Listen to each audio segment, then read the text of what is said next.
பேராதனை பல்கலைக்கழக மாணவர்கள் நடத்திய ஆர்ப்பாட்டத்தில் பதற்ற நிலை. வடக்கு கிழக்கு நிர்வாக முடக்கலுக்கு ஒத்துழைப்பு கோரும் 8 கட்சிகள். சீனாவில் வைத்து ஒப்பந்தமான ஸ்ரீலங்கா, நேரில் சென்று கைச்சாத்திட்ட ரணில்.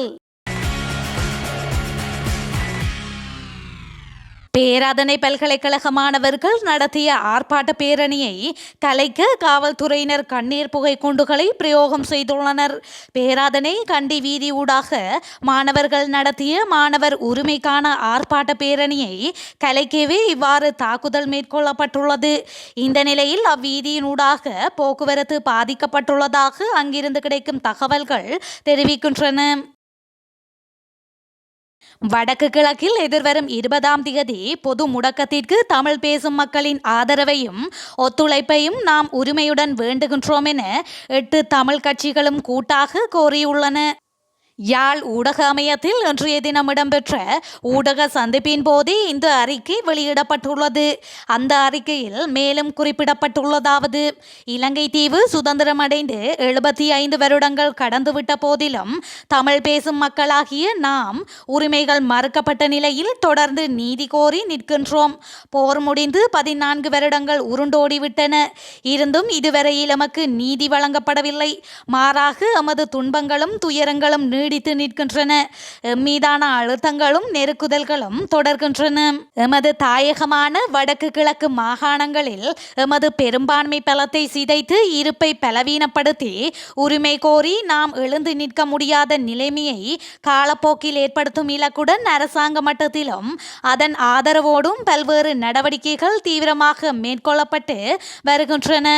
எமது தாயகத்தில் வரலாற்று ரீதியாக எமது வழிபாட்டு தலங்கள் அமைந்திருந்த பல்வேறு இடங்களில் பௌத்த விகாரைகள் அமைக்கப்பட்டுள்ளன. இந்த சட்டவிரோத நடவடிக்கைகளுக்கு எதிராக நீதிமன்றங்கள் வழங்கிய கட்டளைகள் மீறப்பட்டுள்ளன. முல்லைத்தீவில் குருந்தூர் மலை, திருகோணமலையில் கன்னியா மற்றும் விளையாட்டரங்க சுற்றாடல், யாழ்ப்பாணத்தில் தையிட்டி ஆகிய இடங்களில் புத்தர் சிலைகள் நிறுவப்பட்டுள்ளன. குருந்தூர் மலையிலும் தையிட்டியிலும் பௌத்த விகாரைகள் கட்டப்பட்டுள்ளன. திருகோணமலையில் இலுப்பை குளத்தில் விகாரை ஒன்றுக்கான முன் நடவடிக்கைகள் ஆளுநரின் கட்டளையும் மீறி மேற்கொள்ளப்பட்டுள்ளன. தொல்பொருள் திணைக்களம், வன திணைக்களம், வன ஜீவராசிகள் திணைக்களம் என்பன எமது பெருந்தொகையான காணிகளை ஆக்கிரமித்து அபகரித்துள்ளன. காணிகள் மீள கையளிக்கப்படும் என்று அரசாங்கம் அளித்த வாக்குறுதிகள் நிறைவேற்றப்படவில்லை. இதேவேளையில் மட்டக்களப்பு மாவட்டத்தில் மயிலத்தமடு, மாதவனை பிரதேசத்தில் தமிழ் பண்ணையாளர்களின் பல்லாயிரக்கணக்கான கால்நடைகளின் மேய்ச்சல் தரையாக மிக நீண்ட காலமாக பயன்படுத்தப்பட்டு வந்த பாரிய பிரதேசத்தை சிங்கள குடியேற்றவாசிகள் ஆக்கிரமித்து பயிற்சியில் ஈடுபட்டுள்ளனர். தமிழ் பண்ணையாளர்களின் கால்நடைகள் ஆக்கிரமிப்பாளர்களால் பெருந்தொகையில் பிடிக்கப்பட்டும் சுடப்பட்டும் கொல்லப்பட்டும் உள்ளன. இதனால் பண்ணையாளர்களின் வாழ்வே இருண்டு போயுள்ளது. பயிர் அறுவடை முடிந்தவுடன் குடியேற்றவாசிகள் வெளியேறி விடுவார்கள் என்று அரசாங்க தரப்பில் கடந்த வருடம் கொடுக்கப்பட்ட வாக்குறுதி காற்றோடு கலந்து போய் பல மாதங்கள் ஆகிவிட்டது. மறுபுறத்தில் குருந்தூர் மலை ஆலய வழக்கில் எமது மக்களின் வழிபாட்டு உரிமையை ஏற்றுக்கொண்டு தீர்ப்பளித்த முல்லைத்தீவு நீதிபதி அச்சுறுத்தல்கள் மற்றும் கொலை மிரட்டல்களின் விளைவாக நாட்டை விட்டு தப்பிச் சென்றுள்ளார். இவ்வாறாக அவர்கள் குறிப்பிட்டனர். ஐரோப்பிய ஒன்றிய நாடுகளில் அதிக ஆபத்துள்ள தொலைபேசி தொடர்பாடல் நிறுவனமாக அடையாளப்படுத்தப்பட்டுள்ள சீனாவின் குவாவி நிறுவனத்துடன் ஸ்ரீலங்கா அரசாங்கம் சீனாவில் வைத்து ஒப்பந்தம் ஒன்றை செய்துள்ளது. இலங்கையில் உள்ள பாடசாலைகளை டிஜிட்டல் எனப்படும் எண்ணியல் மயப்படுத்துவதற்கான ஸ்ரீலங்கா அதிபர் ரணில் விக்ரமசிங்கவின் முன்னணியில் இந்த ஒப்பந்தம் மேற்கொள்ளப்பட்டுள்ளது. சீனாவுக்கான விஜயத்தை மேற்கொண்டுள்ள ரணில் விக்ரமசிங்க நேற்று பெய்ஜிங்கில் உள்ள குவாவே நிறுவனத்தின் ஆராய்ச்சி மற்றும் அபிவிருத்தி நிலையத்திற்கு சென்று இந்த ஒப்பந்தத்தில் கைச்சாத்திட்டுள்ளார். இலங்கையின் பல பல்கலைக்கழகங்களுடன் ஏற்கனவே தமது நிறுவனம் ஒத்துழைப்பை ஆரம்பித்துள்ளதாக குறிப்பிட்டுள்ள குறித்த நிறுவனத்தின் உயர் அதிகாரி, இலங்கையில் கல்விசார் உதவிகள் மட்டுமன்றி தொழில்நுட்பம் மற்றும் உட்கட்டமைப்பு வசதிகளை வழங்குவதிலும் தமது நிறுவனம் ஈடுபட்டுள்ளதாகவும் குறிப்பிட்டுள்ளார்.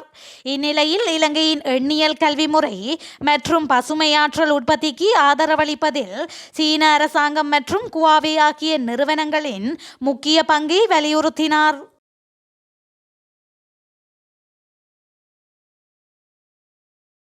கொழும்பில் 10 நிமிடங்கள் மழை பெய்தால் பல நகரங்கள் நீரில் மூழ்கி விடுவதாக மக்கள் குற்றம் சுமத்தியுள்ளனர். கடந்த சில நாட்களாக 5 நிமிடங்கள் மாத்திரம் பெய்த மழையிலேயே பல நகரங்கள் நீரில் மூழ்கியுள்ளதாக தெரிய வந்துள்ளது. ஆமர் வீதி உள்ளிட்ட பல பகுதிகள் நேற்றைய தினம் நீரில் மூழ்கியதால் பணிக்கு செல்பவர்களும் பாடசாலை மாணவர்களும் கடும் நெருக்கடியை எதிர்கொண்டுள்ளனர். இதற்கு ஒரு தீர்வு கிடையாதா என மக்கள் கேள்வி எழுப்பியுள்ளனர். ஞாயிற்றுக்கிழமை காலை 15 நிமிடங்கள் பெய்த மழையால் பிற்பகல் 2 மணி வரை குறித்த நகரங்கள் வெள்ளத்தில் மூழ்கியிருந்ததாகவும் குறிப்பிட்டுள்ளனர். பல தசாப்தங்களாக மக்கள் இவ்வாறு நெருக்கடியை சந்தித்து வருவதாகவும் உடனடியாக தீர்வு வழங்குமாறும் மக்கள் கோரிக்கை விடுத்துள்ளமை குறிப்பிடத்தக்கது. இலங்கை போட்டி நிறைந்த பசுமை மற்றும் டிஜிட்டல் பொருளாதாரத்தை நோக்கி முன்னேறி வரும் நிலையில் எதிர்கால வர்த்தக வாய்ப்புகளுக்கான தளமாக இலங்கையை பயன்படுத்தி கொள்ளுமாறு அதிபர் ரணில் விக்ரமசிங்க சீன வர்த்தகர்களுக்கு அழைப்பு விடுத்தார். சீனாவுக்கான 4 நாள் உத்தியோகபூர்வ விஜயத்தை மேற்கொண்டுள்ள ரணில் விக்ரமசிங்க நேற்று பீஜிங்கில் உள்ள இலங்கை தூதரகத்தில் நடைபெற்ற முதலீடு, வர்த்தகம் மற்றும் சுற்றுலா தொடர்பான அமர்வில் கலந்து கொண்டு உரையாற்றும் போதே இதனை தெரிவித்தார். சீன வர்த்தகர்கள் மத்தியில் உரையாற்றிய ரணில் மேலும் தெரிவிக்கையில், இலங்கையின் புவிசார் அமைவிடம் காரணமாக ஆசிய பிராந்தியத்தில் மேற்கு சந்தையை வெற்றி கொள்வதற்கு இலங்கையை பயன்படுத்துவதற்கு விசேட சந்தர்ப்பம் காணப்படுவதாக சுட்டிக்காட்டினார். உலகில் உள்ள அனைத்து சக்தி வாய்ந்த பொருளாதாரங்களுடனும் நட்புறவுடன் செயற்படுவதே இலங்கையின் எதிர்பார்ப்பு எனவும், அதனூடாக இலங்கையின் பொருளாதாரத்தை மீள கட்டியெழுப்புவதற்கு அர்ப்பணிப்பதே தமது நோக்கமாகவும் எனவும் வலியுறுத்தினார். இந்த சந்திப்பில் இலங்கையில் முதலீடு செய்துள்ள மற்றும் முதலீடு செய்யவிருக்கும் பல சீன வர்த்தக நிறுவனங்களின் பிரதிநிதிகளும் இலங்கையைச் சேர்ந்த முன்னணி வர்த்தகர்களும் கலந்து கொண்டமையும் குறிப்பிடத்தக்கது.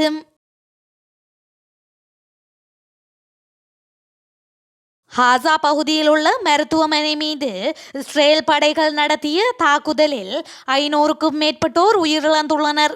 இதனையடுத்து ஹமாஸ் அமைப்பினர் தம்மால் பிடித்து வைக்கப்பட்டிருந்த பணைய கைதிகளை கொல்ல ஆரம்பித்துள்ளதாக வெளிநாட்டு ஊடகங்கள் தெரிவிக்கின்றன. இதுவரை 25க்கும் மேற்பட்ட பணைய கைதிகள் ஹமாஸ் அமைப்பினரால் கொல்லப்பட்டதாக கூறப்படுகின்றது. இதேவேளை ஹமாஸ் அமைப்பினரால் பிடிக்கப்பட்ட பிணை கைதிகளில் இலங்கையர்களும் இருப்பதாக தமக்கு தகவல் கிடைத்துள்ளதாக இஸ்ரேலுக்கான இலங்கை தூதுவர் குறிப்பிட்டுள்ளார்.